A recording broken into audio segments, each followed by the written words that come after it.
매일 한 문제 공부방 12번째 시간입니다. 이제 새 학기가 새로 시작되었네요.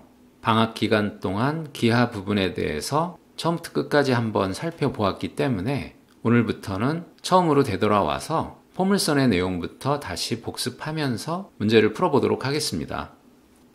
매일 한 문제 공부방은 매주 토요일 밤 10시에 운영되고 있는데요. 이번 주부터는 채널을 바꾸어서 운영해 볼까 합니다. 포물선에 대한 내용을 간단히 정리하고 복습해보고 포물선의 접선, 성질들에 대해서 같이 생각해 보도록 하죠. 포물선의 정의는 잘 알고 있는 대로 한 점과 초점이죠. 한 직선, 준선입니다.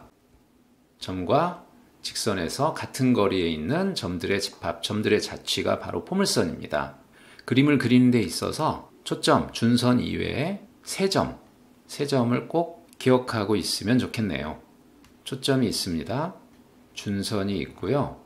초점에서 준선의 수선의 발을 내렸을 때의 중점. 이 중점은 초점에 이르는 거리와 준선에 이르는 거리가 같습니다. 다름 아닌 이 수선이 포물선의 축이고 대칭축, 꼭지점이죠. 그래서 이 꼭지점과 그 다음에 두 번째 점, 이것을 한 변으로 정사각형을 그려봅니다. 그럼 이 점, 수선이고 이 길이의 2배에 해당하는 이 길이라서 거리가 같으니 이 점도 반드시 포물선 위에 있어야 되는 점이겠네요. 대칭으로 위쪽에도 똑같은 상황을 상상할 수 있습니다. 마찬가지로 정사각형이 만들어지는 이 점이 있죠. 세 점을 반드시 지나야 합니다.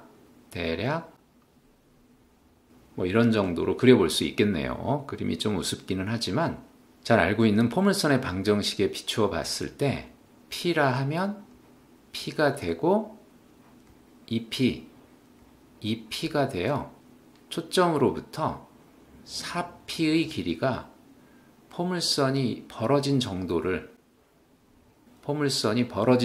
나타내는 선이 되겠습니다. 꼭지점과 이 세 점을, 두 점을 더 기억해서 포물선을 간단히 그릴 수 있도록 하는 게 좋겠고요. 그래서 간단히 정리해 보았고 잘 알고 있는 포물선의 방정식 y제곱은 4px와 초점의 좌표는 p, 0 x는 마이너스 p가 준선이죠. x제곱은 4py, 초점의 좌표는 이 경우에는 0,p, y는 마이너스 p입니다. 그리고 두 번째로는 표준형이라고 했을 때 표준형의 평행이동을 생각할 수 있습니다. 반드시 완전적으로 묶어보면 표준형으로부터의 평행이동을 파악할 수 있기 때문에 기본적으로 완전적으로 묶는 것이 우선이다 라고 말할 수 있겠네요. 그 다음으로는 곧바로 포물선의 접선의 방정식으로 넘어가도록 할까요? 기본적으로 포물선이라고 하면 y제곱은 4px를 주로 다룹니다. y제곱은 4px면 아까 했던 대로 대략 이 정도의 그림인 거죠. 축이 x축 혹은 축이 x축에 평행한 경우입니다. 그랬을 때 기울기가 m인 접선의 방정식, 기울기가 m으로 주어져 있을 때의 접선의 방정식이 mx 플러스 n분의 p로 주어져서 일단 이거를 기본 공식으로 기억하면 됩니다. 그런데 만약에 포물선의 표준형이 x제곱은 4py, 보통 말하는 2차 함수죠. y는 4p분의 1 x제곱이니 형식상으로 y는 ax제곱꼴, 정확히 2차 함수입니다. 그 2차 함수에 대한 기울기 m인 접선의 방정식은 이와 같아서 모양이 조금 차이가 있네요. mx 플러스 n분의 p를 쓴다라고 했을 때는 y제곱은 4px 꼴이라는 것 헷갈리지 않게 기억하시고요. 접선의 방정식으로서는 첫 번째는 기울기 m인 접선의 방정식이 있었고 두 번째로는 곡선 위의 점, 접점을 미리 제시해 준 경우죠. 그런데 그것은 포물선에 대해서 특별히 따로 외우질 않고 일반적인 2차 곡선에 대해서 모두 통용이 되는 포물선, 타원, 쌍곡선, 심지어 원에까지 통용이 되는 이 요령을 다시 한번 확인하는 정도로 정리하고 넘어가도록 하죠. 추가적으로 기억해 두어야 할, 기억하고 있으면 좋은 포물선의 성질이 있습니다. 접선과 관련된 성질인데요. 포물선의 수직인 접선의 교점은 반드시 준선 위에 있다. 거꾸로 준선 위에 임의 한 점에서 접선을 그으면 그 두 접선은 반드시 수직하다라는 성질이 포물선에서는 자주 쓰여지는 성질이네요. 간단히 아까와 같은 접선 공식 y는 mx 플러스 n분의 p가 있었죠. 한편 여기에 곧바로 이 공식 자체를 적용하여 기울기가 마이너스 n분의 1인 접선을 이 공식을 그대로 이용해서 써봅니다. 그러니까는 대략 이런 상황이 있고요. 기울기 m인 접선이 이렇다면 그의 수직한 마이너스 n분의 1짜리 접선이 이렇게 있는 거죠.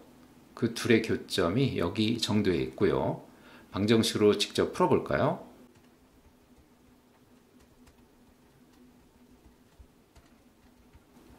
넘겨서 정리해보니 크게 정리할 내용도 없네요. 바로 지워지면서 x는 마이너스 p, 준선의 방정식과 똑같죠? 따라서 수직인 두 접선의 교점은 반드시 준선 위에 있게 됩니다. 두 번째도 역시 접선과 관련된 성질입니다. 축에 평행하게 들어온 빛은 반사되어 초점을 지난다. 약간 물리적으로 표현했는데요. 초점을 지나간 빛은 포물선에 반사되어 축에 평행하게 나간다. 이번에는 포물선 위의 점 x1, y1에서의 접선 공식을 활용해 보겠습니다. y제곱은 4px가 있고 따라서 접점이 주어졌을 때의 접선 공식을 사용해 본다면 이와 같네요. 그림으로 표현해 본다면 x1, y1이 있을 때 접선의 x절편이 어떻다는 거죠? x절편이 정확하게 마이너스 x1, 0입니다. 이 점의 좌표가 x1, y1일 때요. 초점의 위치가 대략 이 정도 있다고 하면 녹색 선분의 길이는 어떻죠? 준선이 x는 마이너스 p로 있을 테니 길이 같아야 합니다. 포물선의 정의죠. 이 길이는 당연히 x1 빼기 p, x1 플러스 p로 간단히 구해집니다. 한편 이 길이는 어떤가요? 초점의 좌표가 p, 0, 접선의 x절편이 마이너스 x1이었으니 p 마이너스 x1 똑같네요. 따라서 이등변 삼각형이 됩니다.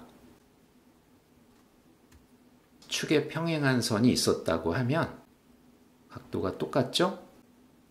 따라서 평행하게 들어온 빛은 반사되어 정확히 초점을 지나가게 되는 것이고 초점을 지나간 빛이 반사된다면 동일하게 접선의 성질에 의해서 축에 평행하게 반사되어 나가게 됩니다. 접선의 성질이 포물선의 어떤 성질, 빛의 반사와 관련된 성질을 얘기하는 것입니다. 신기하게도 타원도 쌍곡선도 이와 같은 접선과 관련한 반사의 성질이 있답니다. 간단히 기억해 두면 좋겠고요. 이제 문제를 간단히 풀어보도록 하겠습니다.